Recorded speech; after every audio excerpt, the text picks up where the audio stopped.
Bismillahirrahmanirrahim. Assalamualaikum warahmatullahi wabarakatuh.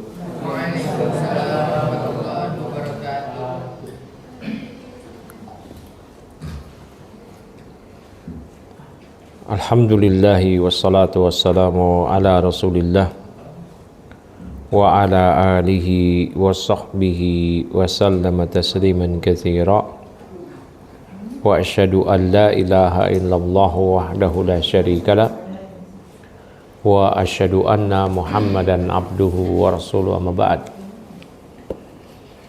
Baik, kaum muslimin ya, dan juga kaum muslimah yang semoga Allah Subhanahu wa ta'ala merahmati kita dimanapun kita berada, dan semoga Allah Subhanahu wa ta'ala memberkahi kita terutama di waktu malam hari ini. Salawat dan salam kita aturkan kepada Nabi Sallallahu Alaihi Wasallam. Dan pada malam hari ini kita akan mengkaji sebuah tema yang bagus, hak dan kewajiban seorang muslim. Masya Allah, hak dan kewajiban manusia, terlebih lagi seorang muslim. Dahulu manusia ini nggak disebut-sebut, nggak pernah ada dan nggak pernah disebut-sebut oleh Allah di hadapan makhluk-makhluknya yang terdahulu. Allah Ta'ala berfirman, hal ata 'alal insan hinum minad dahr lam yakun syai'an madhkura. Apakah tidak pernah datang kepada engkau berita di mana manusia pada suatu masa yang tidak pernah disebut-sebut? Manusia nggak pernah disebut-sebut. Kemudian Allah Subhanahu wa ta'ala menciptakan langit, bumi, dan juga gunung sebagai pasak dari bumi. Belum ada manusia. Dan Allah amanatkan agama ini dahulu awal-awal kepada makhluk-makhluknya yang besar tersebut. Allah amanatkan agama ini kepada langit, kepada bumi, kepada gunung. Allah Subhanahu wa ta'ala berfirman, inna aradnal amanata 'alas samawati wal ardi wal jibal fa abaina ay yahmilnaha wa ashfaqna minha wa hamalaha al insan innahu kana zaluman jahula. Allah Subhanahu wa ta'ala berfirman di surah Al-Ahzab, inna aradnal amanah, sesungguhnya kami sodorkan amanah mengemban agama ini dahulu kepada langit, kepada bumi, kepada gunung, bukan kepada manusia. Fa'abaina ayyahmilnaha, namun langit, bumi, gunung yang besar-besar tersebut menolaknya, enggan. Kenapa demikian? Wa ashfaqna minha, bahkan merasa berat lagi untuk mengemban agama ini. Wa hamalahal insan, namun agama yang ditolak untuk diemban oleh langit, oleh bumi, oleh gunung yang besar-besar, ternyata berani dipikul oleh manusia. Dan Allah sebutkan sifat manusia, innahu kana zaluman jahula. Sesungguhnya manusia ini zaluman, sangat-sangat zalim, tidak hanya zalim dengan sighah mubalaghah. Sangat-sangat zalim, jahulan, dan sangat-sangat bodoh. Dengan kezaliman dan kejahilannya, dia akan lalai dari amanah yang telah diemban kepadanya, yaitu mengemban agama. Mengemban agama yang awal-awal tadi berani dipikul oleh manusia, setelah manusia itu mengetahui, setelah yaitu bumi, langit, dan gunung enggan menerima agama ini. Jadi dahulu agama ini diamanatkan oleh langit, bumi, dan gunung. Inna aradnal amanata 'ala samawati wal ard wal jibal fa abaina ayyahmilnaha wa ashfaqna minha wa hamalaha al insan innahu kana zaluman jahula. Berani dipikul. Kemudian lahirlah sebuah nama manusia. Dahulu kan gak disebut-sebut. Hal ata 'alal insan hinum minad dahri lam yakun syai'an madhkura. Manusia ini gak pernah disebut-sebut. Kemudian lahirlah nama manusia, insan. Kemudian Allah ciptakan roh-rohnya dulu, belum jasadnya. Roh-rohnya dulu, jasadnya sebagaimana yang kita ketahui pertama kali lewat penciptaan Adam. Namun roh dulu. Roh kita, roh Adam, roh Nabi, roh Abu Jahal, roh semua roh-roh manusia. Allah tanya kepada roh-roh tersebut, alastu bi rabbikum, bukankah aku Rabb kalian? Kata Allah kepada kita semua di alam roh, bukankah aku Rabb kalian? Maka kita semua di alam roh tersebut menjawab, qalu bala syahidna. Iya benar ya Allah, kami menyaksikan.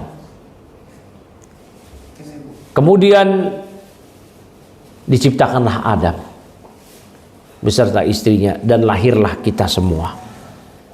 Lahirlah kita semua di atas fitrah. Bahkan ketika kita lahir, kita pun di atas fitrah. Kullu mauludin yuladu alal fitrah, kata Nabi SAW dalam hadis yang sahih. Setiap anak yang dilahirkan di atas fitrah. Fitrah itu apa? Di atas akidah Islamiyah, di atas akidah yang sahihah, akidah yang benar. Mau orang tuanya Yahudi, Nasrani, Hindu, Buddha, ateis atau apapun, semua anak dilahirkan di atas fitrah. Fa'abawahu yuhawidani, maka kedua orang tuanya lah yang menjadikan ya anak tersebut menjadi Yahudi atau menjadi Nasrani atau menjadi Majusi atau menjadi agama-agama yang lainnya. Kemudian kembanglah kita, balik, berakal, mencapai usia dewasa. Kita betul-betul dikhitab, diberikan ayat, diberikan hadis, taklif, pembebanan syariat untuk menjalankan tugas sebagai seorang manusia. Yang pertama dan utama dari tugas pokok manusia adalah beribadah kepada Allah. Allah Ta'ala berfirman, wa ma khalaqtul jinna wal ins illa liya'budun. Tidaklah aku ciptakan jin dan manusia melainkan agar mereka beribadah kepadaku. Maka tugas pokok kita yang pertama dan utama adalah mewujudkan ibadah kepada Allah. Illa liya'budun, namun tidak sekedar ibadah. Illa liya'budun, kecuali agar mereka beribadah kepadaku, kata Ibnu Abbas, ay liwahidun, itu agar mereka mentauhidkan aku. Maka bukan sekedar ibadah, tapi mentauhidkan Allah. Apa maksud mentauhidkan Allah? Mengesakan Allah dalam ibadah. Ja'alahu wahidan fil ibadah, yaitu menjadikan Allah sebagai sembahan yang esa saja dalam peribadatan. Itulah tugas utama kita yang pertama dan utama. Yang inilah kita mewujudkan hak Allah dalam rangka memenuhi kewajiban kita. Kita punya kewajiban memenuhi hak Allah, yang itulah kewajiban kita. Nabi SAW dalam hadis yang dikeluarkan oleh Al-Imam Al-Bukhari dan Al-Imam Muslim dari Mu'ad bin Jabal, Nabi SAW bertanya kepada Mu'ad, ya Mu'ad, wahai Mu'ad, atadri ma haqqullahi 'alal ibadi? Wahai Mu'ad, apakah Anda mengetahui hak Allah yang wajib dipenuhi oleh hamba? Kata Nabi SAW, apa hak Allah yang wajib dipenuhi oleh hamba? Wa ma haqqul ibadi 'ala Allah, dan apa hak hamba jika dia telah menunaikan hak Allah? Apa hak hamba jika dia telah menunaikan kewajiban dia? Maka Mu'ad menjawab, Allah wa Rasuluhu alam. Allah dan Rasul yang lebih tahu. Karena Mu'ad belum tahu. Ya.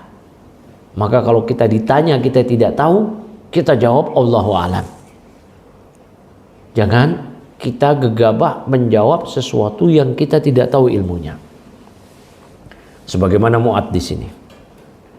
Maka Nabi SAW memberitahukan kepada Mu'adz. Kata Nabi, haqqullahi 'alal ibadi ayya'buduhu wa la yusyriku bihi syai'a. Hak Allah yang wajib dipenuhi oleh hamba ialah si hamba beribadah kepada Allah enggak cukup. Wala yusyriku bihi syai'ah, dan tidak menyekutukan Allah dalam ibadah dengan sesuatu apapun. Artinya, kalau sudah ibadah kepada Allah, jangan berikan ibadah kepada siapapun, kapanpun, dalam bentuk ibadah apapun, dimanapun.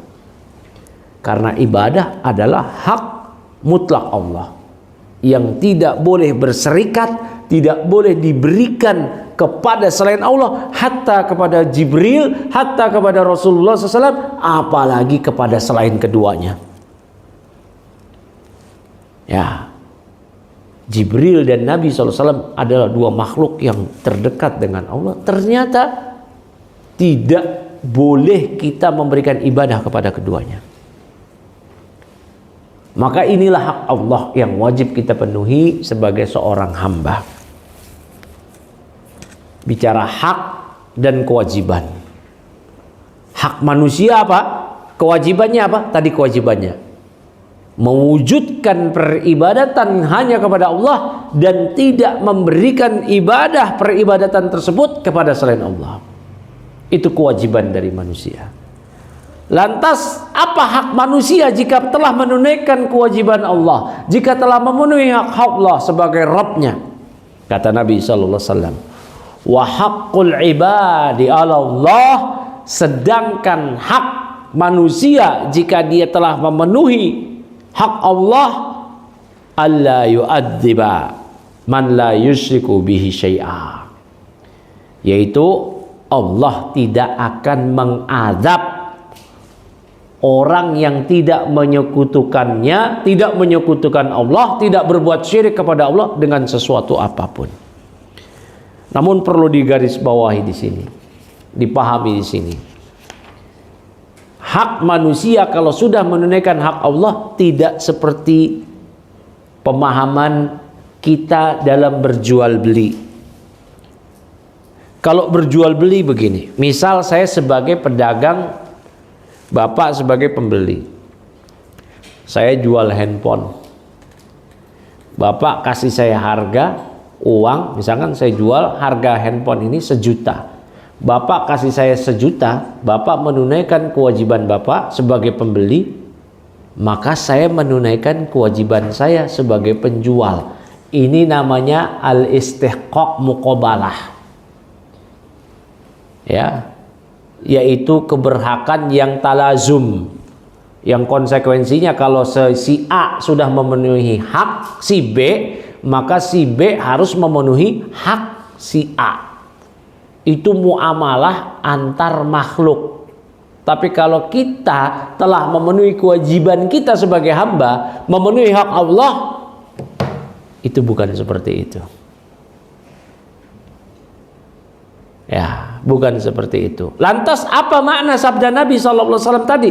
Yang kata Nabi, wa haqqul ibadi 'ala Allah, hak hamba atas Allah jika dia telah memenuhi hak Allah, alla yu'adziba man la yusyriku bihi syai'a. Itu Allah tidak mengazab orang yang tidak menyekutukannya sedikit dengan sesuatu apapun. Ini kata para ulama istihqaq in'amin. Ini hanya keberhakan karena si hamba dapat nikmat dari Allah. Wa fadlin, dapat karunia aja dari Allah. Kasih sayang aja dari Allah. Bukan istihqaq muqabalah tadi, interaksi atau muamalah antar makhluk yang harus. Nah, kurang lebih demikian. Bisa dipahami ya? Nah, jadi kalau nanti si hamba di dunia dia ibadah pada Allah, tidak berbuat syirik, di akhirat dapat hak dia, tidak diadab oleh Allah, itu bukan keharusan dari Allah, tapi memang karena karunia dan kasih sayang dari Allah dan pemenuhan janji Allah atas dirinya sendiri. Innallaha la yukhliful mi'ad. Allah tidak menyelisih janji. Namun kita tidak bisa memaksa Allah. Ini yang dinyatakan oleh para ulama terkait hal ini. Jadi misi kita sebagai manusia menunaikan kewajiban kita tadi, ya, ibadah kepada Allah dan tidak berbuat syirik. Namun sayang seribu sayang, ketika kita hadir di dunia ini, termasuk saya yang berbicara, kita semua, kita lupa, terkadang lupa atau kerap kali lupa. Kita terabaikan oleh dunia, sehingga kita merasa tujuan kita hadir ke dunia ini seperti hewan saja, bertahan hidup, makan, minum, berkembang biak, menjaga eksistensi, bertahan lagi, terus saja. Itu hewan. Kita tidak demikian. Kita tidak demikian. Sehingga terkadang atau kerap kali demi mencapai sesuatu yang bukan tujuan hidup kita, yaitu keduniaan, kita rela mengabaikan tugas pokok kita, peribadatan kepada Allah. Tabrak sana tabrak sini demi dunia. Yang ditabrak apa? Syariat. Yang dilanggar apa? Hak Allah. Yang diabaikan apa? Kewajiban dia. Akhirnya terjadilah berbagai penyimpangan.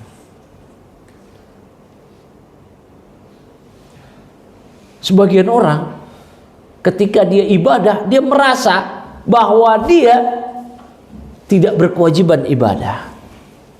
Bahkan ketika dia ibadah baru sedikit aja, dikoreksi atau terus dimotivasi untuk meningkatkan peribadatan dia, dia berkata dengan sombong, udah untung saya ibadah, udah untung saya sholat, udah untung saya ngaji. Seakan-akan ada pihak lain yang diuntungkan selain diri dia, dengan dia ibadah, dengan dia ngaji, dengan dia melakukan kebaikan. Apakah Allah diuntungkan? Agama Islam diuntungkan? Dengan dia ibadah, kita ngaji di sini, Islam diuntungkan? Gak ada. Ya, Allah Ta'ala berfirman, in ahsantum li anfusikum. Jika kalian berbuat baik, ya kalian berbuat baik untuk diri kalian sendiri. Wa in asatum falah. Jika kalian berbuat buruk, ya untuk diri kalian. Ini Allah Ta'ala berfirman di surah Al-Isra. Ya. Allah Ta'ala juga berfirman, man amila salihan falinafsih. Siapa yang beramal soleh, itu hakikatnya untuk diri dia sendiri. Wa man asa'a fa 'alaiha wa ma rabbuka bidzallamin lil 'abid. Siapa yang berbuat buruk, ya berbuat buruk untuk diri dia sendiri. Dan Allah, Rabbmu, tidak menzalimi sedikit pun hamba. Kalau dia berbuat buruk untuk diri dia. Dia berbuat baik untuk diri dia. Jadi ketika kita ibadah, melakukan kebaikan, itu dalam rangka menunaikan kewajiban kita, yang dengan demikian kita mendapatkan keselamatan. Bukan kita akan memberikan andil atas agama ini untuk Allah, seakan-akan Islam akan berkembang, agama ini akan maju dengan peran andil dari kita. Kayak begitu. Udah untung saya ibadah, siapa yang diuntungin?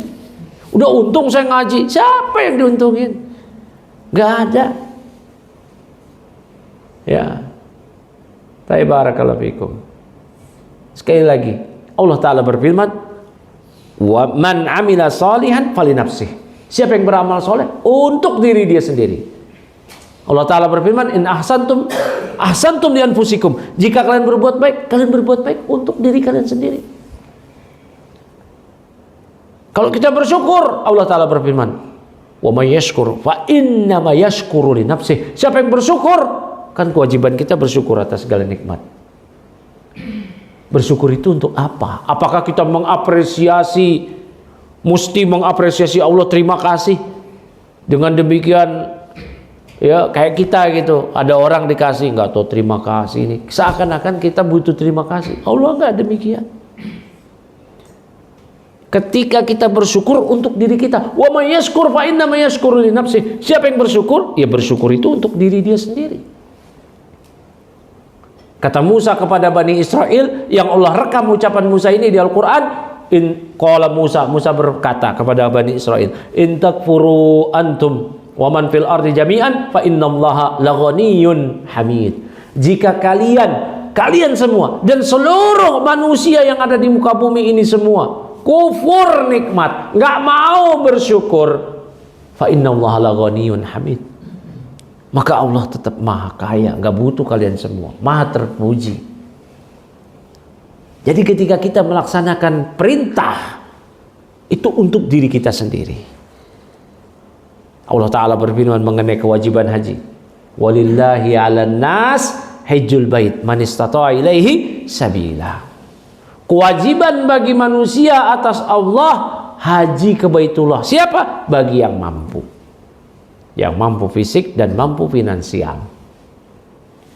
Kemudian apa kata Allah mengenai hal ini? Wa man kafara fa innallaha ghaniyun 'anil alamin. Siapa yang kufur terhadap kewajiban haji tadi, Allah nggak butuh makhluknya.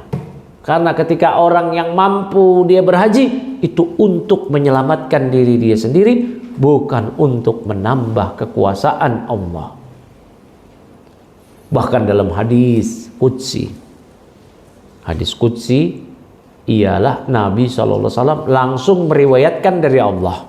Kalau Al-Quran, Nabi meriwayatkan firman Allah melalui Jibril yang 30 juz.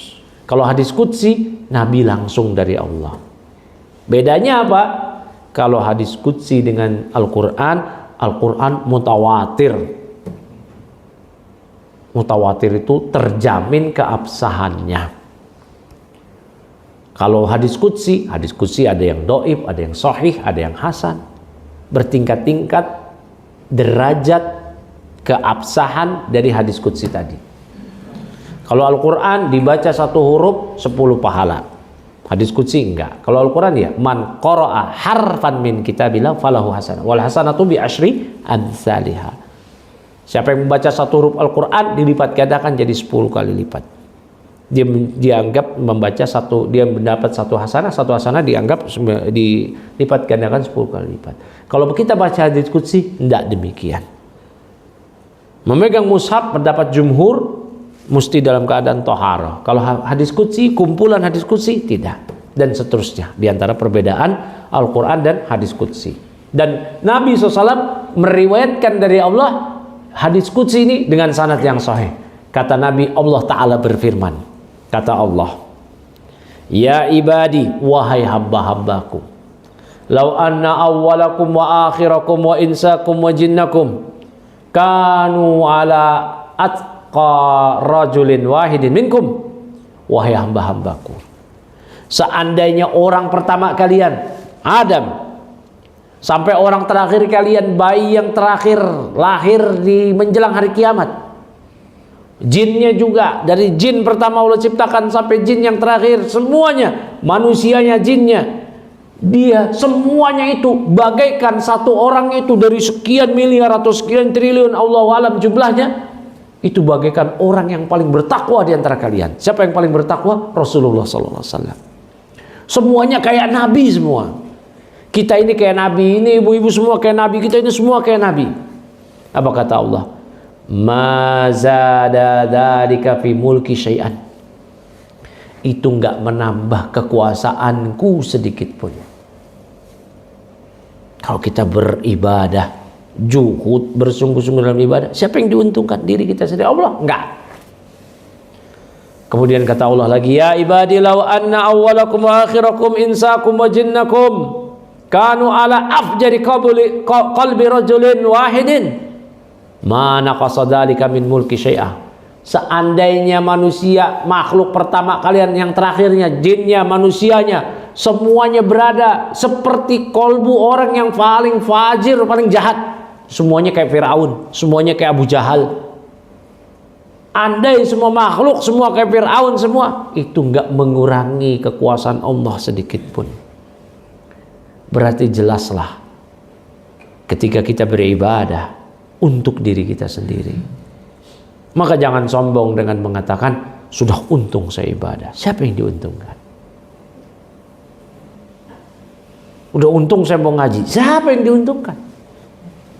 Udah untung saya mau pakai hijab, sholat, siapa yang diuntungkan? Gak ada. Kita mau jadi Fir'aun, Allah nggak berkurang kekuasaannya. Kita mau seperti Nabi, Allah nggak bertambah kekuasaannya.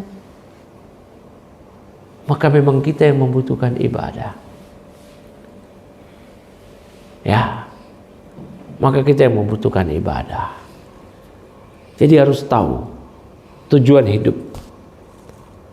Tujuan hidup adalah ibadah. Wa ma khalaqtul jinna wal ins illa liya'budun. Tidaklah aku ciptakan jin dan manusia melainkan agar mereka beribadah kepadaku. Fokus. Tapi kan kita makhluk sosial, makhluk heterogen, makhluk yang membutuhkan keperluan. Betul. Jadikan itu semua sebagai wasilah untuk ibadah. Maka itu pun bernilai ibadah. Cari nafkah wajib bagi suami, bagi pria. Maka jadikan itu sebagai wasilah untuk ibadah. Harus niat. Apalagi kata Nabi SAW, innaka lan tunfiqa ala ahlika nafaqatan wa tabtaghi biha wajha Allah illa ujirta 'alaiha. Tidaklah Anda menafkahi keluarga Anda yang Anda di situ meniatkan mencari wajah Allah, mengharap ridha Allah, melainkan Anda diberi pahala. Niatkan semuanya untuk ibadah. Olahraga, niatkan untuk semakin meningkatkan mutu ibadah. Makan minum hukum asalnya mubah, niatkan untuk bertahan dalam ibadah, meningkatkan mutu ibadah, maka semua aktivitas itu bernilai ibadah. Bernilai ibadah. Ya. Oleh karena itu, ini penting sekali majelis-majelis kayak begini. Agar kaum muslimin diedukasi, diberitahu. Sekarang kaum muslimin gak peduli. Ada kajian sepekan sekali. Gratis. Ini gratis kan? Ada bayar gak? Gratis, nggak mau. Kasih makan, tempatnya AC, kasih minum, nggak mau. Kajian di sini nggak mau, di masjid nggak datang, ya, di kantor nggak datang, ya, sekarang di sarana media, YouTube apa nggak mau nonton, medsos nggak mau nonton, maunya yang macem-macem. Main game lah, ya, nonton bola lah, film lah. Kalau kaum muslimin ada satu kesempatan dia mesti dengerin kajian. Kapan? Sholat Jumat. Itu pun datangnya terlambat. Ngobrol lu di warung bil ngerokok ngopi, pas iqamah Allahu Akbar, Allahu Akbar, berarti udah selesai khutbah baru. Emang nggak peduli. Dan sikap tidak peduli dari beramal, dari belajar agama, dari ngaji, ini berbahaya. Allah Ta'ala berfirman di surah Sajadah, orang ini Allah cap sebagai orang yang paling zalim. Wa man azlamu mimman dzukkira bi ayati rabbih tsumma a'rada anha inna minal mujrimina muntakimun. Dan siapakah yang lebih zalim daripada orang yang telah diberikan peringatan ayat-ayat Allah, ayat-ayat Rabbnya, summa a'rada anha, kemudian dia malah berpaling, masa bodoh. Kemudian kami akan membalas orang zalim ini. Allah sebut dia paling zalim dan Allah sebut dia mereka zalim. Ya. Allah sebut mereka mujrim, inna minal mujrimina muntakimun, pendosa. Oleh karena itu penting untuk diperhatikan hal ini. Tugas kita sebagai seorang hamba, dari bangun tidur hingga tidur kembali, kita adalah hamba Allah. Tidak ada sedetik pun, satu kejapan mata pun kita berubah status menjadi bukan hamba Allah. Gak ada. Dimanapun kita berada, kapanpun kita berada, dengan siapapun kita berada, kita adalah hamba Allah. Gak ada sedetik pun, gak ada sekejap mata pun kita berubah jadi bukan hamba Allah. Maka ketika kita berstatus sebagai hamba Allah, wajib menunaikan kewajiban Allah. Wajib menunaikan hak Allah yang merupakan kewajiban kita, yaitu memberikan ibadah hanya kepada Allah. Dan berbicara hak-hak dan kewajiban manusia, ini para ulama menyebutkan ada 10 hak yang penting atau 10 kewajiban yang penting yang ditunaikan oleh manusia. Ini yang paling penting, ya, yang Allah sebutkan di surah An-Nisa ayat 36. Allah Subhanahu wa taala berfirman, wa'budullaha wa la tusyriku bihi syai'a. Ini yang pertama, hak Allah. Beribadalah kalian pada Allah. Enggak cukup beribadah saja, janganlah kalian menyekutukannya dengan sesuatu apapun. Sudah beribadah kepada Allah, tidak boleh syirik. Inilah kandungan dari kalimat tauhid la ilaha illallah, yang maknanya la ma'budu bihaqqin illallah. Tidak ada yang berhak diibadahi dengan benar kecuali Allah. Ya, maka beribadah pada Allah, tidak berbuat syirik, tidak datang ke dukun, tidak percaya ramalan-ramalan kiamat kayak kemarin tuh di India ada peramal. Orang gila mau tanggal sekian Juni kiamat. Nggak boleh. Jangan datang ke dukun, jangan datang ke peramal. Ini 2 sampah masyarakat, sampah agama, sampah bangsa, sampah negara. Dukun, peramal, tukang sihir. Mau namanya orang pinter kek, ahli metafisika kek, ini bahaya. Kata Nabi SAW, man ata kahinan aw arrafan fasaddaqa bima yaqul faqad kafara bima unzila ala Muhammad. Siapa yang datang ke peramal, ke dukun, paranormal, namanya siapalah itu, dan membenarkan apa yang diucapkan, maka sungguh dia telah kufur terhadap Al-Quran yang diturunkan pada Nabi. Kafir dia. Baru bertanya kepada si dukun dan oh iya benar juga ya, kufur. Nah. Orang pinter, iya, karena yang datang bodoh semua. Ya. Yang datang bodoh semua. Kalau di negeri tauhid, negeri yang berasaskan Islam, dukun-dukun ini dihukum mati berdasarkan ketetapan Umar bin Khattab, Hafsah, sahabat Jabir, Jundub, dan para ulama yang lainnya membenarkan hal ini. Bahkan Umar menyatakan, aniqtulu kulla sahirin wa sahiratin, bunuhlah setiap penyihir pria dan wanita.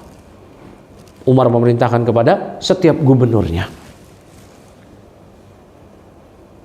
Dan di negeri-negeri yang berasaskan Islam, dukun, paranormal nggak punya tempat, melainkan pasti diburu dan dihukum mati. Kalau di kita dihormati, masuk TV, ngeramal-ngeramal, bahkan ada khusus dukun selebriti. Setiap awal tahun dia meramal siapa yang cerai, siapa yang itu, kejadian apa. Kalau ada bola itu ada peramalnya lagi, dukun olahraga. Peramal siapa yang juara ini, siapa yang juara itu. Dan negeri kita ini Allah musta'an, gak lepas dari itu, negeri klinik. Ya, mau balap motor malah pasif pawang hujan. Negeri-negeri barat yang nyontohin balap motor gak ada kayak gitu. Hujan ya hujan aja ya udah. Ini enggak, panggil dukun, kasih sesaji, tetap hujan, nah rasain. Ya, mau upacara 17-an panggil pawang hujan. Di masyarakat bawah sama, mau hajatan panggil pawang hujan. Ini gimana? Nah, mau mewujudkan hak Allah, berbuat syirik. Berbuat syirik yang lain, ngasih tumbal, sesaji, ini bahaya ini. Bahkan ini gawat lagi, panen kasih sajen buat Dewi Sri, gagal panen sajennya kurang.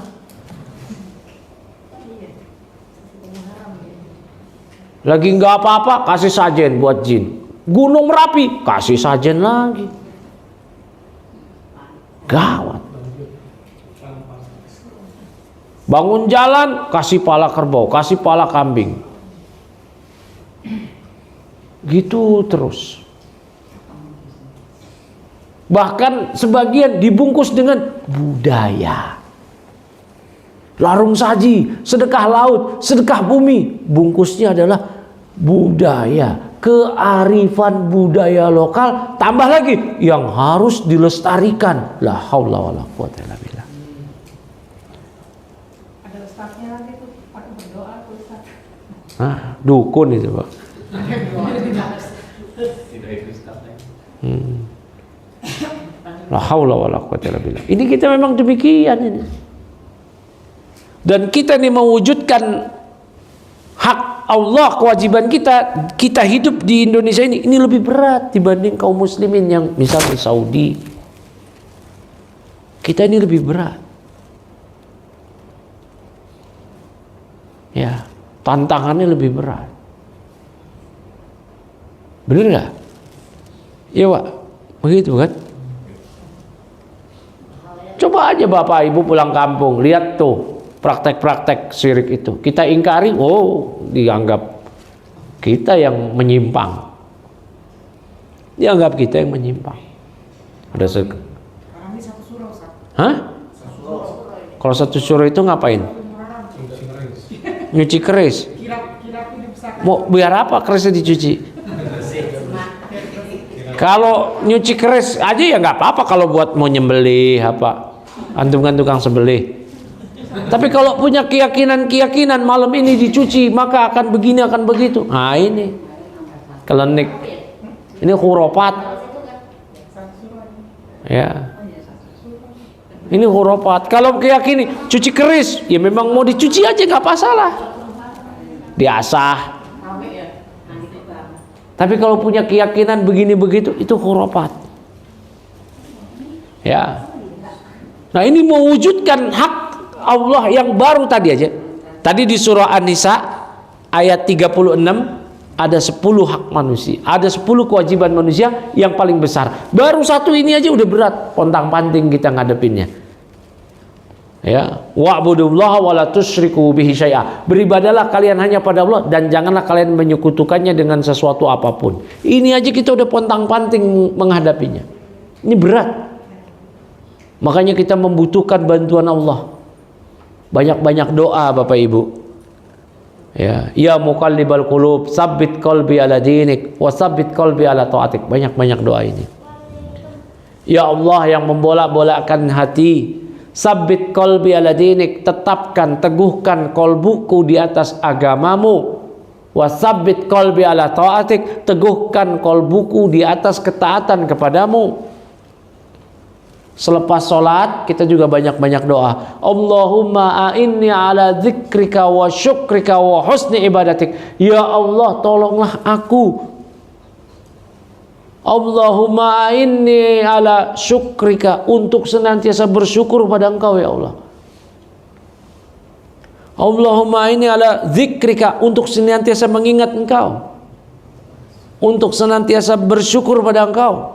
Untuk wa husni ibadatik, dan untuk baik dalam beribadah pada Engkau, agar maksimal beribadah pada Engkau. Kita butuh pertolongan Allah, karena hakikatnya kita nggak bisa untuk menjalankan perintah menjauhi larangan kecuali dengan perintah Allah. Kita nggak bisa diri kita sendiri, lemah kita, pasti jatuh, pasti kalah, terpedaya kita, terpental kita ini. Ini juga sekaligus tanbih. Ketika kita melakukan ketaatan-ketaatan, jangan jumawa. Ini kita karena taufik dari Allah. Banyak orang yang lebih mampu dari kita dalam menjalankan ketaatan. Kenapa mereka nggak bisa? Fisiknya lebih kuat, uangnya lebih banyak. Ya. Ada orang yang rumahnya depan masjid, nggak bisa ke masjid. Rumahnya dekat dengan masjid, gak bisa memakmurkan masjid. Ada orang yang rumahnya jauh, Allah jadikan dia istiqomah ke masjid. Ada orang yang tertatih-tatih jalan ke masjid, tapi bisa ke masjid. Ada orang yang segar bugar nggak bisa ke masjid.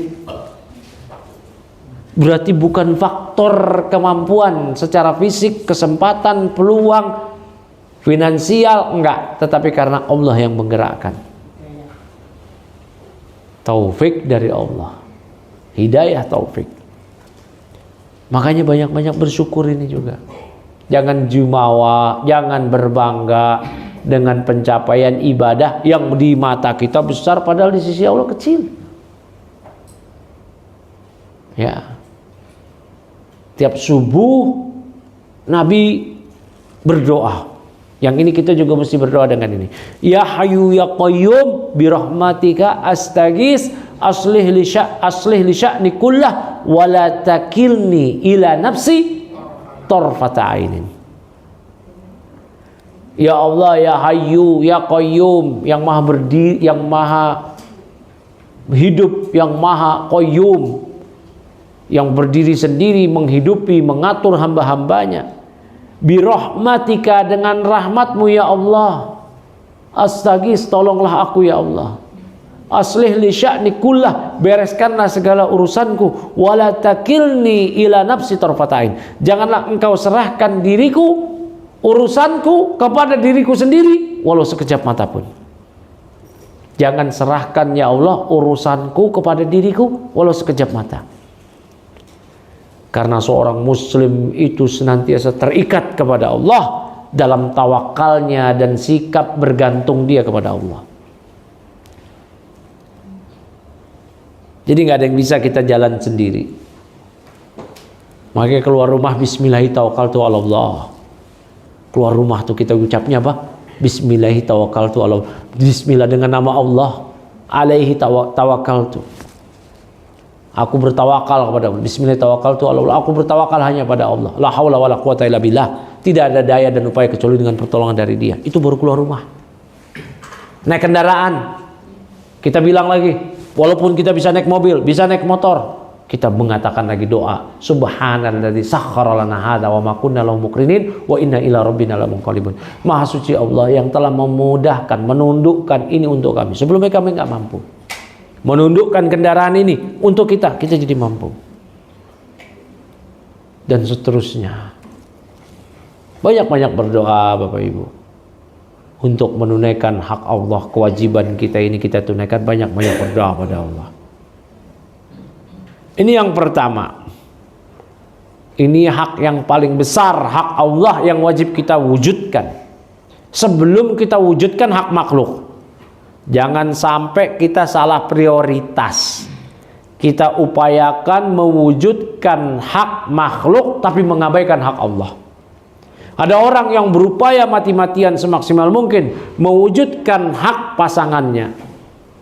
Hak suami, hak istri, hak anak, hak tetangga, hak teman, bahkan hak hewan peliharaan, tapi dia tidak mewujudkan hak Allah. Nah, ini berarti salah prioritas. Dia mewujudkan hak manusia tapi mengabaikan hak Allah. Ini salah prioritas. Oh, wa'budullah wa la tusyriku bihi syai'a. Ini hak yang pertama. Wa bil walidaini ihsana. Dan berbuat baiklah kepada manusia. Nah, ini hak kedua. Nah, ini penting sekali ya. Yaitu hak yang wajib ditunaikan setelah kita menunaikan kewajiban kita sebagai seorang hamba, mewujudkan ibadah dan tidak berbuat syirik dengan segala jenis-jenis yang tadi kita sebutkan. Yaitu mewujudkan hak kita sebagai anak, ya, hak orang tua, kewajiban kita sebagai anak. Ini penting sekali. Allah gandengkan di sekian ayat hak orang tua dan hak anak. Allah gandengkan juga dampak dari mengabaikan hak Allah dan hak orang tua. Jadi hak orang tua Allah gandengkan dengan hak Allah. Dosa mengabaikan hak Allah, Allah gandengkan dengan dosa mengabaikan hak orang tua. Kata Nabi SAW, ala ukhbirukum bi akbaril kabair. Mau ndak aku beritahu kepada kalian dosa besar yang paling besar?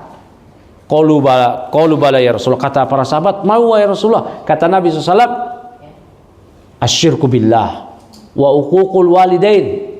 Yang pertama, berbuat syirik pada Allah, menyekutukan Allah tadi, ngasih sesajen kepada selain Allah, tobal dalam bentuk tadi, bahkan di zaman sekarang di negeri kita ini dengan nama budaya, ya, kearifan lokal yang wajib patut dijaga. Waduh, kesyirikan dijaga, sedekah laut, sedekah bumi, ya. Bahkan ada yang betul-betul itu kesyirikan. Bapak Ibu tahu tari apa itu di Ponorogo, apa namanya? Reok. Reok itu, ya, reok, debus, kuda lumping, itu semua ada isti'anah kepada jin. Topeng reok itu 40 kilo, digigit dengan manusia normal nggak ada yang bisa. Kuda lumping makan beling, ya matilah orang kalau itu, kecuali isti'anah pada jin. Main debus, bacok-bacok, itu semua adalah budaya yang dibungkus dengan kesyirikan. Kita bukannya melarang berbudaya, silahkan, tapi budaya yang wajar-wajar aja, jangan ada kesyirikan. Taib. Nah, tadi hak yang dilanggar yang besar adalah hak orang tua. Ini penting sekali, ya. Dan mewujudkan hak orang tua berbeda dengan seperti hak penjual dan pembeli. Si penjual wajib kasih barang ketika si pembeli sudah menunaikan kewajiban memberikan uang. Sebagai kewajiban dia supaya dapat barang, si pembeli kasih uang, si penjual setelah dapat haknya, harga uang, dia wajib memberikan barang kepada si pembeli.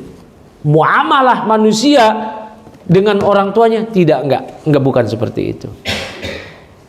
Maka keliru kalau ada yang mengatakan, orang tua saya dulu kabur, ninggalin saya dan ibu saya, sekarang dia udah tua, rentah, sekarang dia minta bantuan sama saya. Nehi, nggak bisa. Ya, wajib. Urusan orang tua kita dahulu zalim terhadap diri kita, kita sebagai anak memohonkan ampunan. Rabbighfirli wa liwalidayya. Itu urusan dia dengan Allah. Urusan kita dengan Allah berbakti sama orang tua. Perhatikan, itu orang tua yang menelantarkan, maka si anak wajib tetap berbakti. Apalagi orang tua yang memenuhi tanggung jawabnya sebagai orang tua, memenuhi hak anak, diberikan nafkah, diberikan pakaian, diberikan tempat tinggal, kemudian diberikan pendidikan, plus lagi. Padahal kewajiban orang tua itu cuma itu aja, tapi ada plus-plusnya. Dibelikan handphone, nggak ada kewajiban orang tua ngasih handphone ke anak, nggak ada. Dibeliin kendaraan, nggak ada. Pakaian ini sekedar pakaian aja, dia sholat di luar rumah, di dalam rumah. Pendidikan nggak mesti sekolah, di rumah. Kalau bapak ibunya sibuk, dia sekolahin. Jajan yang berlebih, handphone, itu bukan kewajiban orang tua. Ketika orang tua memberi, itu nilai plus kebaikan dari orang tua. Ya, maka wajib dipenuhi hak orang tua, berbakti. Ya, bahkan orang tua telah wafat, wajib terus berbakti pada orang tua. Kata Imam Nawawi, dalam bentuk apa? Dalam bentuk berbuat baik kepada kerabat orang tua. Abdullah bin Umar pernah berjumpa dengan seorang Arab Badui. Kemudian Abdullah bin Umar bersama teman-temannya ketika berpapasan dengan Arab Badui tersebut, Abdullah bin Umar menyegurnya dengan lemah lembut, dengan ramah. Kemudian Abdullah bin Umar memberikan sorban yang sedang dia pakai di kepalanya untuk diberikan kepada Arab Badui tadi. Dan orang Arab dahulu kalau udah ngasih sorban yang dia pakai kepada orang lain, itu udah penghormatan luar biasa kepada orang tersebut. Sampai-sampai Abdullah bin Umar ditanya, itu siapa? Kamu kok sampai ngasih sorban? Ngasih sorban itu beda ya dengan ngasih hadiah yang lain menurut orang Arab waktu itu. Kata Abdullah bin Umar, bapaknya dia adalah teman akrabnya bapakku, teman akrabnya Umar bin Khattab. Nah, ini berbuat baik sama orang tua walau orang tua telah wafat. Mendoakan kebaikan untuk orang tua. Ya. Nah, ini hak kita, hak atau kewajiban kita yang kedua, memenuhi kewajiban sebagai anak. Kita semua adalah anak, kita punya orang tua. Maka orang tua kita masih punya hak atas diri kita sekarang. Ya, yang orang tua wafat dapat doa dari anaknya. Dapat sedekah atas nama anaknya untuk orang tuanya. Dan seterusnya. Wabil walidaini ihsana wa bidzil qurba, dan kepada kerabat. Kerabat. Inilah yang harus dijaga silaturahmi, dan kata para ulama kewajiban menjaga silaturahmi itu hanya dua, yaitu yang namanya mahram atau yang kedua yang ada pembagian waris. Semisal kayak kita kayak begini, saya bapak ibu bukan terikat oleh famili, maka menurut kebanyakan ulama hubungan kita ketika kita jalin persaudaraan bukan silaturahmi, namun ukhuwah Islamiyah aja. Yang namanya silaturahmi adalah kita dengan kerabat kita yang mahram atau yang di situ ada waris. Kalau kita wafat maka ahli waris kita, atau dia wafat kita dapat waris, atau itu adalah kerabat kita, bap, paman, bibi. Ini zil kurba yang wajib kita jalin hubungan. Nggak boleh kita putus. Kalau kita putus diancam. La yadkhulunal jannah qati', tidak masuk surga orang yang memutus silaturahmi. Apalagi zaman sekarang ada sarana informatika, medsos, bisa ke pesan WhatsApp dan yang lainnya, itu sudah dianggap menjalin silaturahmi. Kita kunjungi dan seterusnya. Ya. Wal yatama, penuhi hak anak yatim. Wal jar, tetangga. Wal jar al qurba wal jar al junub, tetangga yang dekat, tetangga yang jauh. Ya, Al-Imam Hasan Al-Basri menyatakan tetangga itu haknya itu, siapa sih tetangga yang punya hak itu? 40 rumah ke depan, 40 rumah ke belakang, 40 rumah kiri, 40 rumah kanan. Oh, banyak dong, sekomplek kalau begitu. Itu kata Hasan Al-Basri. Sebagian ulama yang lainnya menyatakan sesuai urf, kebiasaan kita. Kalau tetangga ada urf kebiasaan yang menyatakan satu gang aja, atau satu RT, atau mungkin satu komplek dianggap tetangga sesuai urf. Intinya hak tetangga punya hak. Kalau tetangganya muslim, haknya dua, hak sesama muslim, hak tetangga. Bahkan kalau dia kafir, tetap dapat hak sebagai tetangga aja. Kewajiban kita sebagai tetangga dia. Nah, ini penting ini juga, tetangga. Dan kita berbuat buruk kepada tetangga itu berbeda dengan berbuat buruk kepada selain tetangga. Ya, Nabi SAW bertanya kepada sahabat tentang zina, tentang mencuri. Kata sahabat, haram, haramallahu rasuluh, haram zina itu, haram mencuri itu, diharamkan oleh Allah dan Rasulnya. Maka kata Nabi SAW, la yasniya ar-rajul, la yasniya rajulun bi asyrati niswatin aisar lahu min ayyasniya bimraati jarih. Seorang berzina dengan 10 wanita itu lebih ringan daripada dia berzina dengan satu wanita tetangganya. Padahal zina itu perkara yang berat. Hukuman pezina ada hadnya di dunia. Di dunia apa? Kalau dia sudah menikah, dirajam sampai mati. Kalau belum menikah, dicambuk 100 kali. Ya. Dirajam kalau sudah menikah. Kalau belum menikah, dicambuk 100 kali. Dan ada tagrib bagi prianya. Itu apa itu tagrib? Diasingkan, diusir dari kampung, dari tempat dia berdomisili selama 1 tahun ke tempat yang lain. Ya, namun ternyata zina dengan 10 wanita itu masih mending, dalam artian di zina itu nggak ada yang mending, tapi masih mending dibanding dengan dosa berzina dengan tetangga. Oh, banyak sekarang selingkuh sama tetangga, itu kacau ya. Padahal tetangga itu punya hak, ya, makanya hati-hati suudzon sama tetangga beda sama suudzon sama orang lain. Sama orang lain aja itu nggak boleh suudzon, buruk sangka. Iyyakum wadzon fa inna dzanna akdzabul hadis, kata Nabi.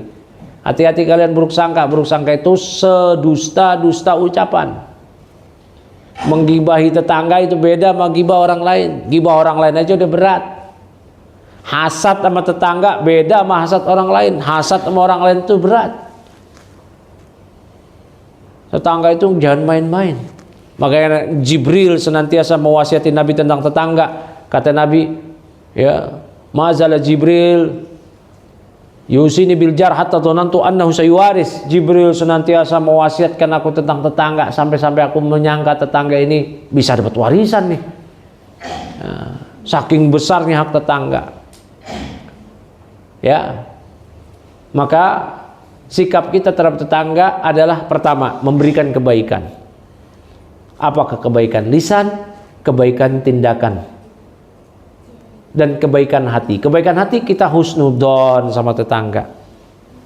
Kebaikan lisan, lisan kita ramah, menyapa dia, mengucapkan salam. Dan kebaikan tindakan, tindakan apakah kita mau ngirim makanan dan yang lainnya. Bahkan kata Al-Ghazali, ketika kita berbuat baik sama tetangga, bukan sekedar tetangga, tapi juga kepada anak-anaknya. Bahkan kalau dia punya pembantu-pembantunya. Ya. Nah, yang kedua, tidak memberikan keburukan kepada tetangga. Keburukan lisan, keburukan tindakan, maupun keburukan hati. Keburukan hati tadi, husnudzon, hasad. Keburukan lisan, tidak mengumpat, tidak apa-apa. Dan keburukan tindakan. Keburukan tindakan yang paling besar sekarang ini, parkir sembarangan sehingga tetangganya kesulitan lewat. Nah, itu hati-hati. Ya.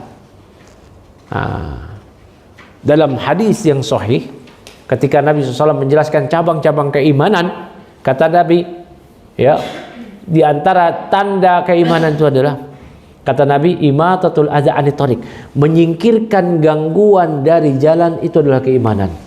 Sekarang malah kita memberikan gangguan di jalan, kebalikan dari keimanan itu. Parkir sembarangan.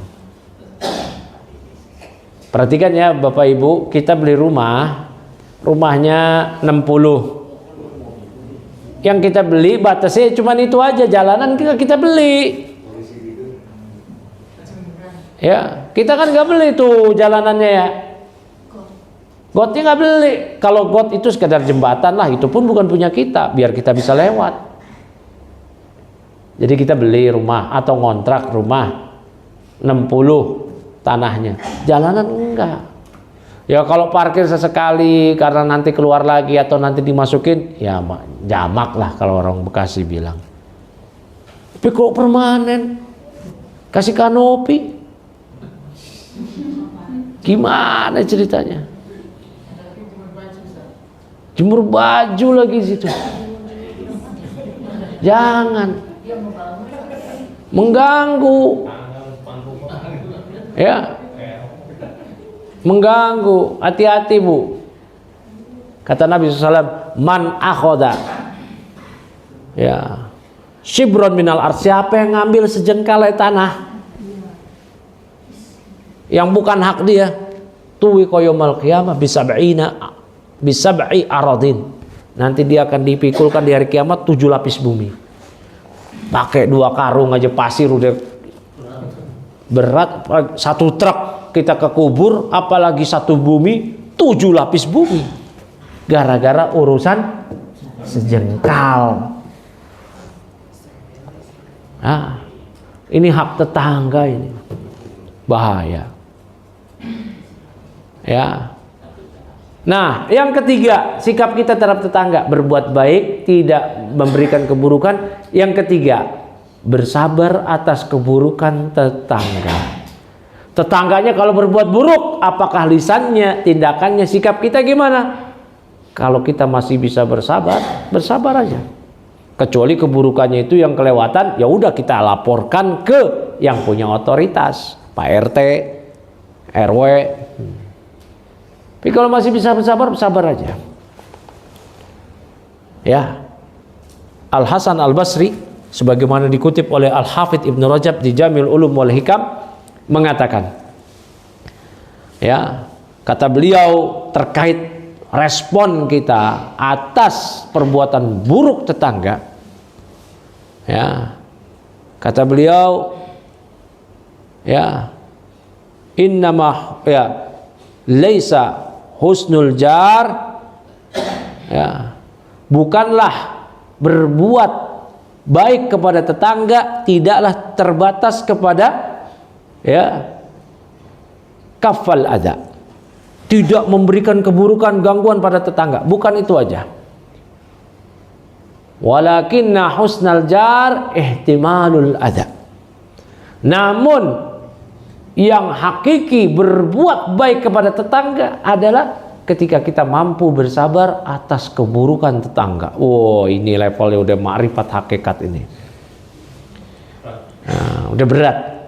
Kalau sekedar memberikan kebaikan kepada tetangga atau tidak memberikan keburukan pada tetangga, itu biasa. Ini udah levelnya hakikat ma'rifat ini. Tetangga berbuat buruk, dia bersabar. Kok bisa-bisaan Al Hasan Al Basri berkata demikian? Ya, karena Nabi SAW bersabda dalam sebuah hadis yang sahih, kata Rasulullah SAW, innallaha yuhibbur rajula lahu jar wa yu'dhihi wa fayasbir alaih. Allah mencintai seorang yang dia punya tetangga. Tetangganya itu kerap mengganggu dia, maka dia pun bersabar. Ya, hatta yufarriqu bainahuma, sampai dia keduanya ini dipisahkan oleh kematian atau salah satu ada yang pindah. Dia bersabar. Ada orang yang sabar, jadi nggak merespon. Memang sebaiknya begitu Bapak Ibu. Ada tetangga kita yang bikin ulah, kalau masih bisa sabar, sabar aja. Ya, sabar aja. Nggak usah kita bikin permusuhan sama tetangga. Dia musuhin kita, ya udah, nggak usah kita balas dengan permusuhan. Ya udah, sabar aja. Ya, sabar aja, nggak usah dibalas. Karena tetangga itu ya di situ-situ aja. Kalau kita musuhan sama orang di sebelah sana, hati kita lapang, di rumah tenang. Tapi kalau musuhan sama tetangga, waduh, jangan deh. Jangan. Kalau kita bisa berbuat baik sama orang lain, sama tetangga, kenapa nggak bisa berbuat baik? Ya. Taib, ini karena waktunya sudah habis ya. Di jam 9 ya. Nah, setengah 10. Oh, Masya Allah.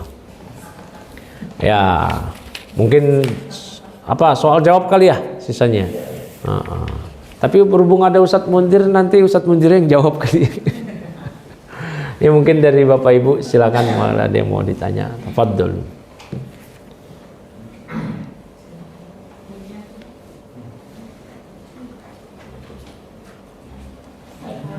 Iya. Waalaikumsalam. Ada tetangga itu yang selalu berbuat kesirikan, Ustaz. Seperti anaknya dibeliin kalung-kalung, dia terus setiap dia lempar apa gitu ke jalan itu, dia suka main ke rumah. Cuman aku diem aja. Akhirnya enggak, ini juga aku kesal, Ustaz. Jangan kesini dah kalau pakai itu, kalau itu udah cocok, dia nggak mau gitu, Ustaz. Kalung apa itu? Kalung untuk biar anaknya jimat.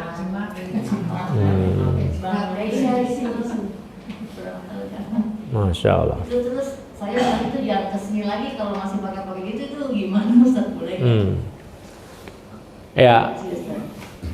Orang yang kayak gitu pertama dinasehatin nih bilang. Dinasehatin dengan baik ya. Dikasih tahu. Ya. Terus masih ngeyel juga. Masih ngeyel juga, dia masih punya hak nggak atas kita? Tadi ya, tetangga itu kan beragam haknya. Ada yang punya langsung 3 hak. Dia kerabat, berarti dapat hak kerabat, dapat hak muslim, dapat hak tetangga. Ada yang cuma muslim dapat 2 hak muslim, hak tetangga. Ada yang kafir cuma dapat 1 hak tetangga. Nah, yang musyrik tadi itu cuma dapat 1 hak tetangga. Ya, terus dia main ke rumah kita memperlihatkan kesyirikannya atau yang segala macamnya. Ya, kita kasih tahu ya, sebagaimana Nabi SAW dahulu juga memberitahu kepada para sahabat yang makai begituan. Ya, dahulu ada sahabat atau di masa sahabat ya, ada orang yang memakai gelang-gelang itu dari kuning-kuningan untuk ya menghindari diri dari mara bahaya ya, dari gangguan ini gangguan itu ya. Maka Nabi SAW mengatakan, apa itu? Nah, ini buat menghindari penyakit ain. Kata Nabi, inziha ya, copot itu, lepas itu ya. Wa in mutta, kalau kamu mati dan benda itu masih ada padamu, lan tufliha abada, engkau tidak akan bahagia selama-lamanya ya. Juga dalam riwayat yang lain Nabi SAW sabdakan, man ta'alaqa syai'an wukila ilaih. Siapa yang menggantungkan sesuatu, kalung kek, gelang kek, buat memproteksi diri dari hal-hal yang ya dia sangka bisa dapetin, maka dia akan diserahkan kepada hal tersebut. Namun saya akan terangkan sedikit hukum pakai jimat ya, tamaim, tamimah. Hukum pakai jimat itu ada 2. Dua-duanya ini haram ya, nggak ada yang mubah. Yang pertama syirik akbar, yang kedua syirik asgor. Dari yang syirik asgor itu syirik kecil, tapi jangan dipahami kecilnya itu. Kecilnya itu jika dibandingkan syirik akbar. Nah, syirik asgor tidak menyebabkan dia kafir keluar Islam, tapi ini dosa besar setelah syirik akbar. Ya. Syirik asgor kalau dia meyakini, misalkan dia pakai kalung itu, apa harapan dia pakai kalung itu? Ingin selamat lah. Kalau dia meyakini ini cuma sebab yang menyelamatkan saya adalah Allah, maka kata para ulama syirik asgor. Kenapa syirik asgor? Karena Allah tidak meletakkan sebab keselamatan lewat pakai kalung itu. Nabi perang, Nabi pakai baju besi. Sebab keselamatan dari musuh, pedangnya, panahnya, baju besi. Maka ini mubah. Ya, bahkan ini bagian dari tawakal. Tapi biar selamat dari pedang pakai jimat, Allah letakkan keselamatan dari pedang pakai jimat gak? Enggak. Kalau dia, ini saya yakin hanya Allah, ini sebab aja, syirik asgor. Tapi kalau dia yakini atau keyakinan terbesar dia pada jimat itu, syirik akbar. Dan kalau orang udah pakai itu, kebanyakan nanti akan menjerumuskan dia ke syirik akbar. Coba yang pakai jimat, jimatnya ketinggalan, hilang tawakal dia. Hilang tawakal dia. Jimatnya ketinggalan, kalungnya ketinggalan, hilang tawakal dia kepada Allah. Kalau tawakalnya itu sudah hilang kepada Allah, ya syirik akbar. Ya, syirik akbar. Taib. Kata Nabi sallallahu alaihi wasallam, ya, man taqallada wataran, siapa yang dia mengalungkan watar kayak jimat-jimat itu, ya, fa inna Muhammadan bariun minhu, maka Muhammad SAW Nabi kita berlepas diri. Kata Nabi, saya berlepas diri dari dia. Ya, nggak ikut-ikutan. Ya. Nah, bahkan kata Ibrahim An-Nakhai, para sahabat dahulu kanu yakrahuna tamaim kullaha minal Quran wa ghairil Quran. Para sahabat dulu membenci jimat semuanya, apakah dari Quran atau dari selain Quran. Pakai Quran aja di kalung itu nggak boleh. Kayak ada orang ya nempel ayat kursi depan rumah dia, biar apa? Biar setan kabur. Itu nggak boleh. Ya, nggak boleh. Nah, jadi Menghukumi orang tersebut udah kufur atau belum tergantung keyakinan dia. Tapi jelas dia boleh disebut musyrik gak? Boleh, karena para sahabat dulu menamakan pelaku syirik asghar juga dengan musyrik, itu boleh juga. Artinya dia berbuat syirik. Ya. Sikap saya bilang begitu, Ustaz, awalnya dicopot aja, jangan pakai pendidikan. Bagus Ibu, emang mesti seperti itu. Terus pas dia kalau masih biarin aja kayak gitu. Terus katanya, aku bilang kalau masih gitu jangan kesini dah gitu. Salah nggak aku gitu? Ya. Taib, kalau masih begitu jangan kesini dah. Nah itu ibu bukan dalam rangka apa-apa selain kan ingin dia meninggalkan kesyirikan, nggak apa-apa. Nabi SAW saya juga dulu begitu. Abdullah bin Mas'ud juga dulu begitu. Ya, Abdullah bin Mas'ud juga sampai menghardik istrinya dengan keras. Ya, itu nggak apa-apa kayak begitu. Ya, dengan kita mengatakan kayak begitu. Rasulullah SAW juga mengatakan kayak begitu. Ya nggak masalah. Ya, taib, tidak masalah. Walau dia tetangga, ya, itu tidak dianggap menodai hak tetangga. Ya, itu kita dalam rangka memberikan tahzir, peringatan kepada dia. Ya, taib. Yang lain silakan.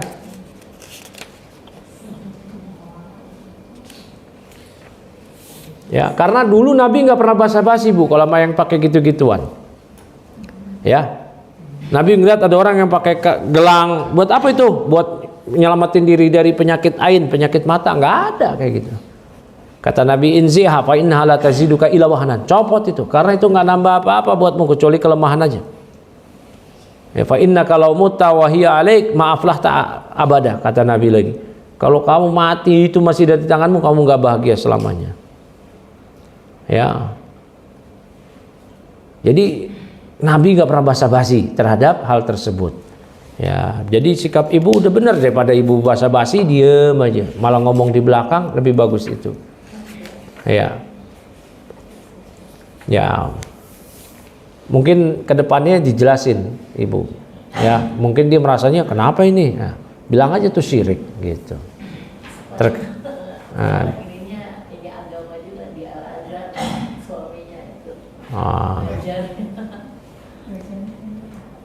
Ya, yang lain silakan kalau masih ada. Assalamualaikum warahmatullahi wabarakatuh. Waalaikumsalam warahmatullahi wabarakatuh. Ini di luar tema kita boleh nggak Ustaz? Ya, silakan Pak. Baik. Saya ada mau bertemu teman masalah syahadat. Saat ini kan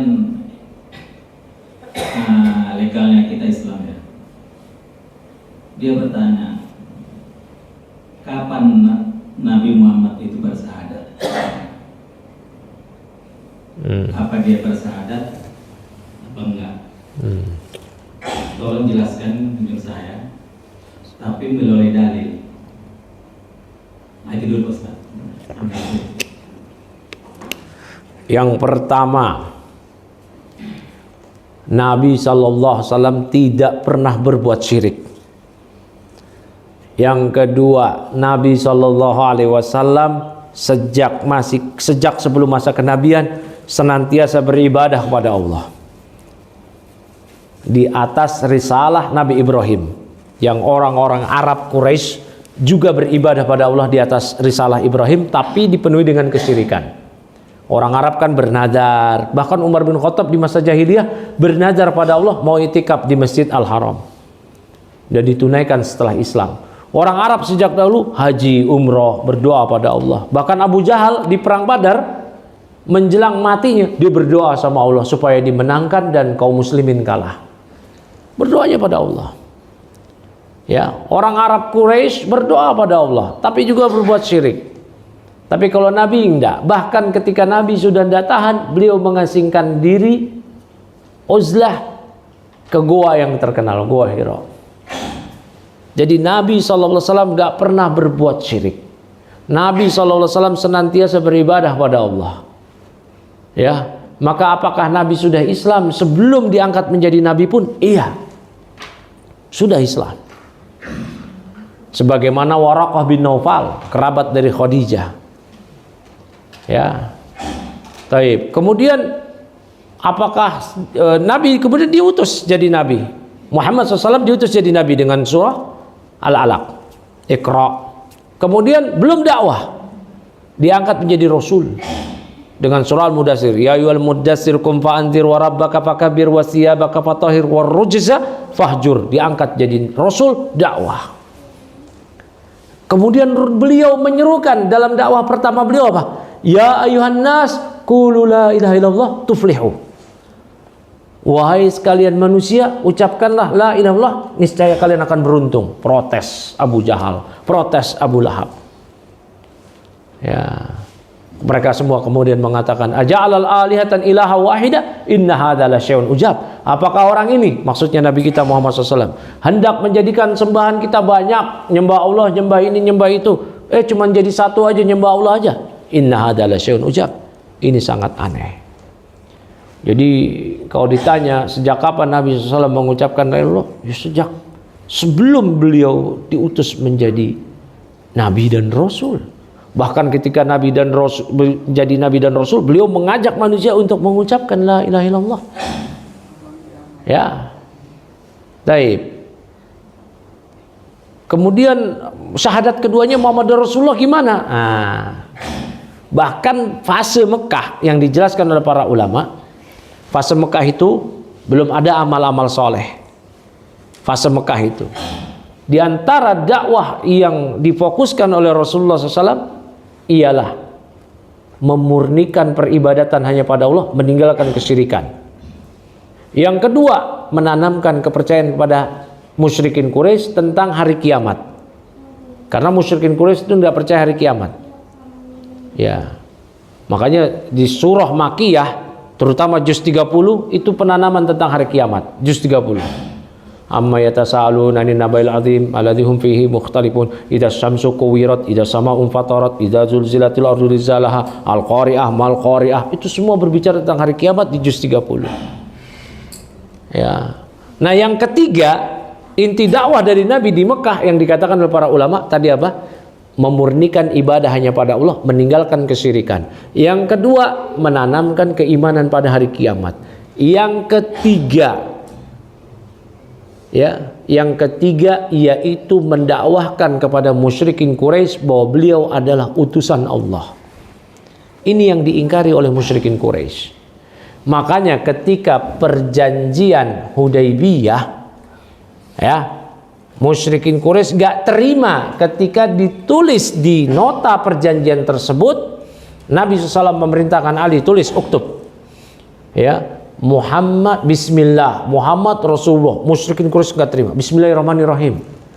Mereka bilang, Man huwa Rahman, man huwa Rahim. Siapa itu Rahman, siapa itu Rahim? Kalau dengan nama Allah, iya, kita kenal Allah, Allah Rabb kita. Tapi Rahman, Rahim itu siapa? Akhirnya ditulis Bismikallahumma, dengan nama engkau ya Allah. Udah itu aja. Pas tertanda Muhammad Rasulullah, wah, mereka mengingkari. Ngapain pakai Rasulullah? Kalau engkau kami setuju, ya nggak ada peperangan terhadap engkau, kata mereka. Justru karena mereka memusuhi, mengingkari kerasulan Muhammad SAW.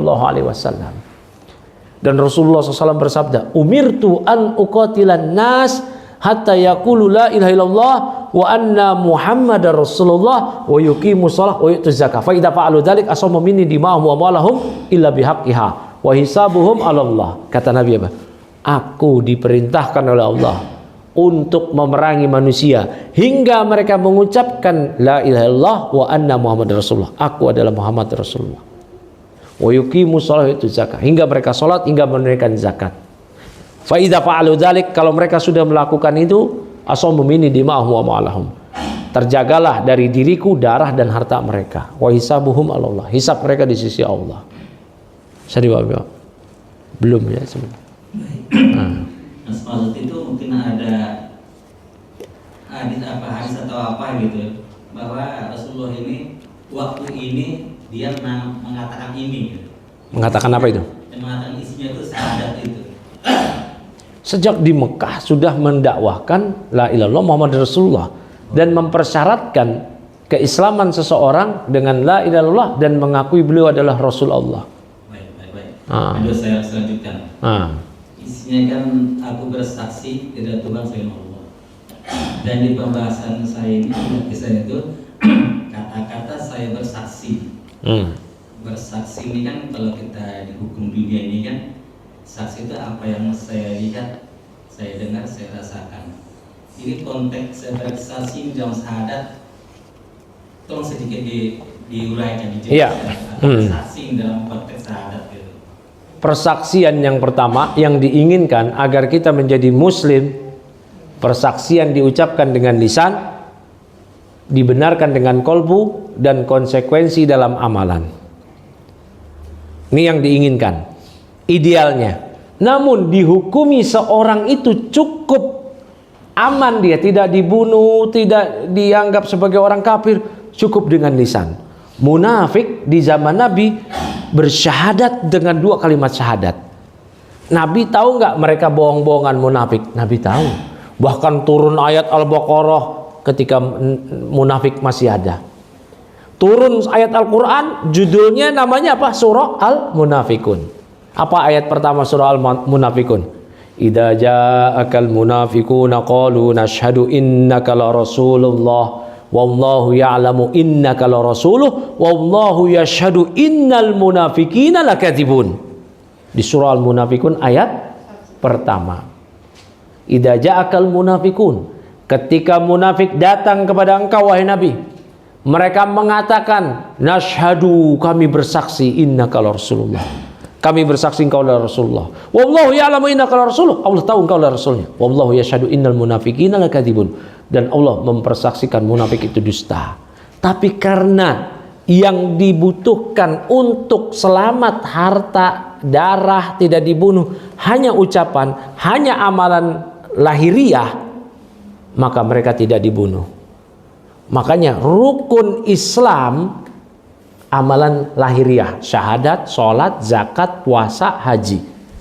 Orang melakukan itu walau hatinya munafik, maka dia tetap dihukumi muslim. Tapi kalau dihukumi mukmin, rukun iman, amalan kolbu, iman pada Allah, malaikatnya, kitabnya, rasulnya, hari akhir, iman pada takdir. Nabi tahu nggak munafik itu bohongan? Tahu. Tapi karena mereka mengucapkan, perhatikan ya, kita semasa Nabi SAW, sahabat menghukumi orang lain hukmu ala dhahir, menghukumi secara lahiriah aja, tidak menghukumi secara batin. Ya, tidak menghukumi secara batin. Nah, idealnya kita bersyahadat, idealnya dengan lisan, dengan hati. Lisan wajib diucapkan, nggak boleh tanpa hati aja Pak. Kalau hati aja dibenarkan nggak mau mengucapkan, Abu Thalib nanti sudah berislam, tapi Abu Thalib dihukumi kafir. Kenapa? Abu Thalib nggak mau mengucap. Waktu itu ketika dia sakit dibesuk oleh Rasulullah SAW, tapi juga sudah duluan dibesuk oleh 2 temannya, Abu Jahal dan Abdullah bin Abi Umayyah, temannya Abu Thalib. Abu Jahal yang kita tahu nasibnya. Abdullah bin Abi Umayyah temannya juga pentolan kafir, tapi Abdullah bin Abi Umayyah kelak masuk Islam. Abu Jahal mati di perang Badar. Nah, Abu Thalib menolong dakwah Nabi. Abu Thalib itu tahu keponakannya adalah Rasulullah. Bahkan ketika Rasulullah SAW masih kecil, di peristiwa Rasul diajak oleh pamannya Abu Thalib berdagang ke negeri Syam, berjumpa dengan Bahira, pendeta di Syam. Udah dikasih tahu, ini keponakanmu adalah Nabi. Abu Thalib nggak enakan orangnya, orang sekarang bilang sama temannya. Nabi udah bilang, ya am, qul la ilallah, kalimatan uhaju biha indallah. Wahai pamanku, ucapkanlah syahadat. Kalau engkau ucapkan, aku akan bela engkau di hadapan Allah. Abu Thalib udah mau ucapin, tapi provokator datang di sebelah dia, Abu Jahal. Ya Abu Thalib, atarghabu an millati Abdul Muttalib. Abu Thalib, kamu udah nggak suka sama agama Abdul Muttalib? Abu Thalib enggan. Diulangi lagi oleh Nabi talqin, ucapin syahadat. Diulangi lagi talqin Abu Jahal, jangan. Akhirnya kata Nabi, mata ala millati Abdul Muttalib. Abu Thalib mati di atas agama bapaknya, kakeknya Nabi, Abdul Muttalib, agama kekufuran. Nggak mau ngucap. Jadi kalau cuman di hati saja, maka Fir'aun sudah berislam, Abu Thalib sudah berislam. Harus diucapkan. Kalau diucapkan saja, munafik sudah berislam, tapi munafik kafir. Karena di hati mereka tidak mau membenarkan. Maka iman itu kata para ulama, qaulun wa amalun wa i'tiqadun. Ucapan dengan lisan, amalan dengan anggota badan, dan keyakinan di kolbu. Ya, ini idealnya yang seharusnya nggak boleh tertinggal. Inilah iman. Kalau munafik, lisan aja. Ya, jadi nggak bisa. Yang penting dalam hati, yang penting hatinya, nggak bisa. Kayak ada orang zaman sekarang, ngapain sholat, yang penting hati, nggak bisa. Kita mesti mengamal. Ngapain pakai jilbab, yang penting hatinya, nggak bisa. Kita mesti amal. Begitu Pak. Ada yang lain silakan. Oh masih? Ya, selanjutnya masih sadat ini. Sadat malah. Selanjutnya aku bersaksi Muhammad itu Rasulullah. Yang jadi masalah, kenapa Muhammad itu tidak pakai Nabi, langsung Muhammad Rasulullah, tidak Nabi Muhammad. Harus dibedakan Nabi dan Rasul. Asyhadu anna Muhammad Rasulullah. Kalau udah nyebut Rasul pasti Nabi. Kalau Nabi belum tentu Rasul. Dalam riwayat Ibnu Hibban dan yang lainnya, Rasulullah SAW ditanya ya oleh sahabat, kalau tidak salah Abu Dzar, berapa jumlah Nabi dan Rasul? Jumlah Nabi 124.000. Jumlah Rasul 313. Setiap Rasul pasti Nabi, tapi tidak setiap Nabi pasti otomatis Rasul. Nabi pertama Adam, Rasul pertama Nuh. Maka Adam hanya Nabi bukan Rasul. Kalau Nuh otomatis Rasul, otomatis Nabi. Ya, Isa Rasulullah otomatis Nabi. Maka kalau ditanya mana derajat yang lebih tinggi, Nabi apa Rasul? Rasul. Apa bedanya? Para ulama sering mengungkapkan an-nabi man uhiya ilaihi walam yu'mar bitabligh, wa rasul man uhiya ilaihi wa yu'mar bitabligh. Ini para ulama sering mengungkapkan perbedaan Nabi dan Rasul itu apa? Diberi wahyu, diperintahkan untuk menyampaikan. Nah, kalau Nabi diperintahkan juga untuk menyampaikan, tapi bukan kepada kaum pembangkang yang sudah nerima. Adam, anaknya terima semua, nggak ada kesyirikan di masa Adam. Pembunuhan iya, Habil Qabil iya, tapi kesyirikan nggak ada. Kapan terjadi masa kesyirikan? Di masa Nuh. Ketika 5 orang soleh sebelum Nabi Nuh diutus, ada 5 orang soleh yang hidup di tahun yang sama mati. 5 orang soleh ini panutan, sehingga kaum shock, berduka. Akhirnya ditipu daya oleh setan, bikin patungnya. Apakah setan nyuruh nyembah? Enggak. Udah, kalian nginget-nginget itu, ngumpul di majelis patungnya, biar kalau kalian biar semangat ibadah. Generasi ini mati, baru ini disembah. Allah turunkan ayat di surah Nuh, la tadarunna wa qalu la tadarunna alihatakum wa la tadarunna waddan wa la suwa wa la yaghus wa ya'uq wa nasra. Itu 5 nama berhala kaum Nabi Nuh. Ya, janganlah sekali-kali tinggalkan peribadatan kalian pada Tuhan kalian, pada Wad, Yaghus, Ya'uq, Suwat, Nasr. Ketika terjadi tsunami besar, adab, 5 berhala ini terpendam entah di mana, dan agama orang Arab di Mekah masih di atas fitrah Islam, agama Nabi Ibrahim, hingga datang Raja Mekah namanya Amr bin Luhai, yang ketika dia safar berobat ke Syam, dia menyaksikan orang-orang di Syam beribadah pada Allah lewat patung. Akhirnya dia terinspirasi, bener boleh juga kayak begini. Dia pulang dapat mimpi, diberi wangsit oleh iblis untuk diambil 5 patung perdana di muka bumi tadi. Patung Wat, Yaghus, Ya'uq, Nasr, Suwa. Akhirnya dicari, diberi wangsit oleh iblis, dan dibagi-bagikan kepada kabilah Arab. Dan ketika Fatu Mekah, 5 berhala kaum Nabi Nuh itu dihancurkan oleh para sahabat. Ya, taib. Tadi apa? Lupa saya.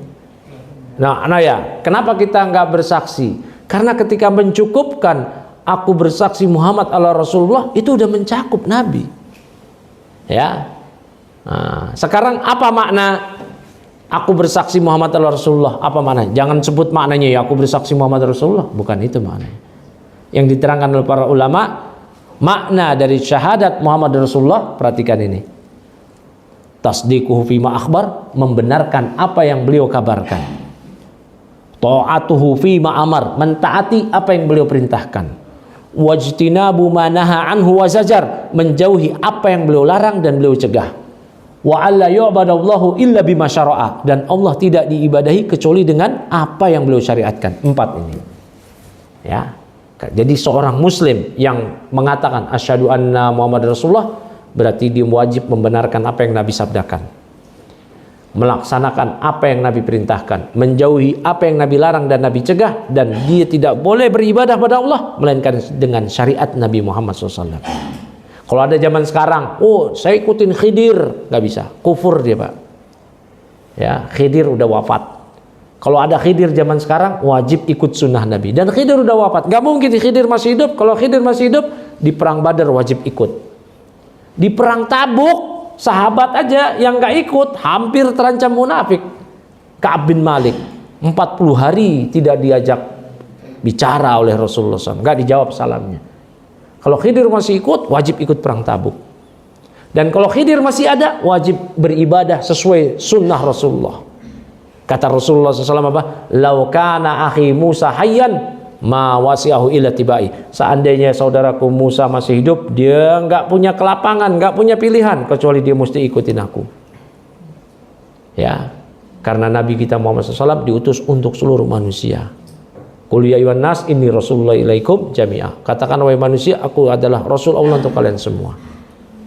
Ya, kalau Nabi terdahulu untuk kaumnya aja. Karena Nabi yub'atsu ila qaumihi khossatan. Nabi terdahulu diutus untuk kaumnya saja, kata Rasulullah SAW. Jadi bisa dibedain ya. Cukup aku bersaksi Muhammad adalah Rasulullah, selesai. Ya, nggak perlu lagi pakai Nabi. Nah, ada yang lain silakan. Apa udah cukup? Ya. Assalamualaikum Ustaz. Waalaikumsalam warahmatullahi wabarakatuh. Saya ingin mau bertanya Ustaz. Kan sebenarnya kan Rasulullah itu kan diutus itu untuk menyempurnakan akhlak. Innama bu'itsu liutammima makarimah akhlak. Nah, jadi sebenarnya itu saya juga pernah dengar ada kata seperti ini. Kita ini harus mempunyai ilmu dulu sebelum melangkah gitu. Jadi kalau menurut Ustaz ini kita ini harus punya akhlak dulu atau ilmu dulu gitu Ustaz? Ilmu dan akhlak gak bertentangan. Akhlak itu ada dua. Ada yang tabi'i, ada yang memang tabiatnya. Ya, orang Indonesia ini punya modal mengamalkan penyempurnaan akhlak dibanding orang Arab. Orang Arab masa jahiliyah darahnya panas, iklimnya panas. Ketika mereka diminta berubah berakhlak mulia, itu berat sekali. Ya, berat sekali. Umar bin Khattab gimana dulunya? Sahabat-sahabat yang lain ketika mereka berubah luar biasa. Sementara orang Indonesia, kita saksikan sendiri berdasarkan persaksian orang-orang Arab terhadap orang Indonesia. Orang Indonesia ini punya kesantunan, punya budaya timur, punya nggak enakan gitu ya, punya kesopanan. Berarti orang Indonesia itu punya modal untuk menggapai akhlak yang mulia. Nah, akhlak didapatkan dengan dua hal.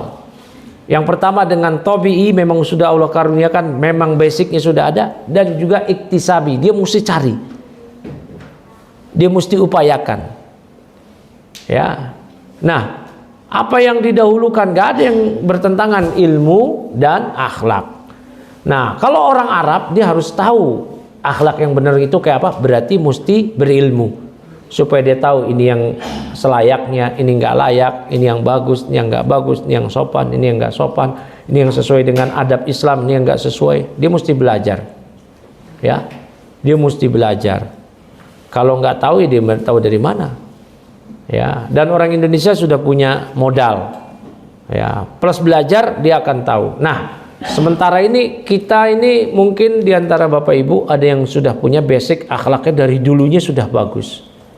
Ya, ketika mengenal Islam, wah ternyata memang seperti ini. Niatkan itu dalam rangka mengamalkan akhlak Islam, dapat pahala.